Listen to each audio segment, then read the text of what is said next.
this is going to be sort of like the second part of my not doomsday preppers, everyday preppers video.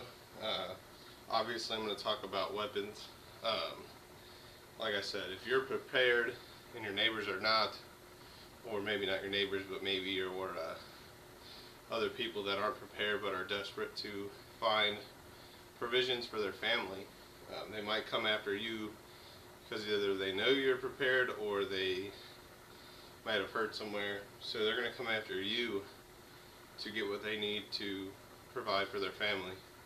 So that might come down to you protecting yourself and your family with any number of weapons. Also, maybe in that situation you might need to hunt for food. Maybe you live in a rural area and you can do that, hunt for deer, rabbits, whatever, and you know how to process them and field strip them and all that in order to provide for your family. So I'm just going to talk about a few weapons of my choice, and maybe that'll help you in your considerations for weaponry to protect your family. Like I said before, if maybe you and your community have talked about this sort of thing and you want to have a way to defend your community against looters and rioters and stuff like that, and I talked about having a tactical carbine. This is one that I would recommend. This is a SIG 516, but any AR platform rifle will probably serve you well. It's got a good magazine capacity. It looks kind of scary, I guess. It would certainly deter me if I were a rioter, maybe trying to just commit crimes, or somebody desperate to get food. They're probably going to pass you up if they see you standing at like a checkpoint blocked off your street. They'll probably move on to the next neighborhood.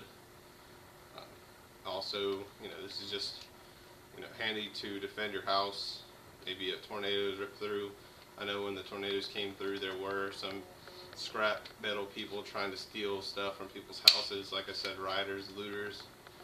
If they see you defending your property and your family with a rifle like this, they'll probably move on to a less threatening community or house, whatever, because they're just all they want to do is get easy targets. They're not going to want to put up a fight, but if they do, having one of these could be handy.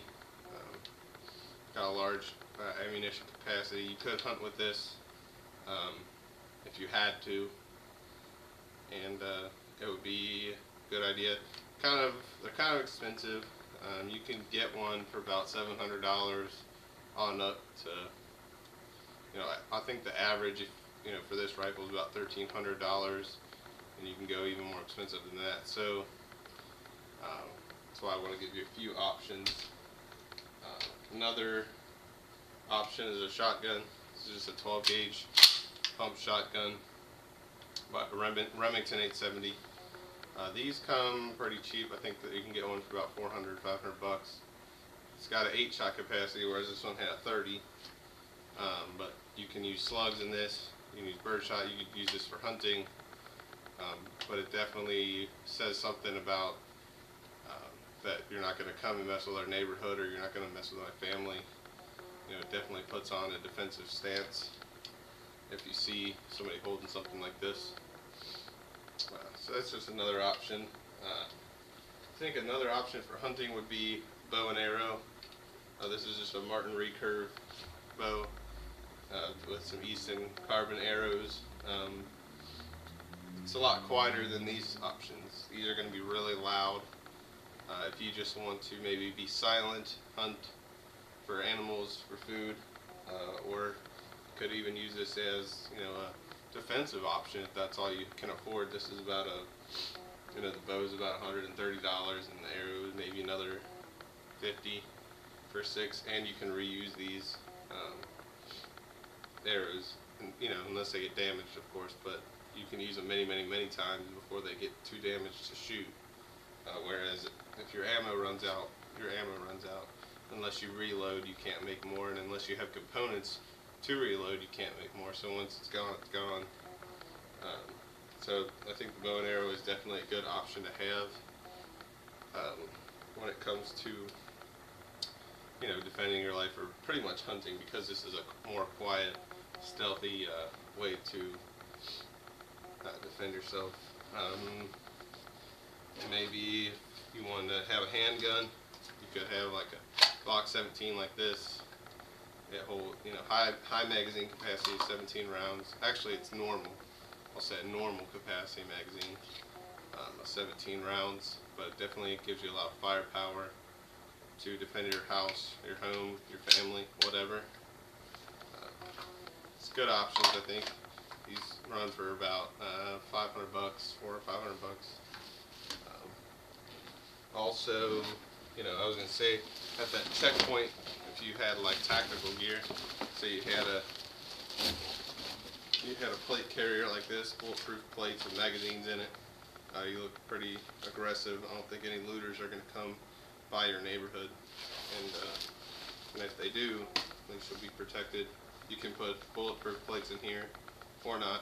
You can do whatever, but you can keep your magazines and all your stuff on there if you want to look more tactical, I guess. I was gonna say that this is a leg holster you could use for your large handgun as a sidearm to your carbine, just for backup. But I was also going to talk about, you know, people are like, all right, well, if I got a gun, how much ammo would you recommend I have on hand?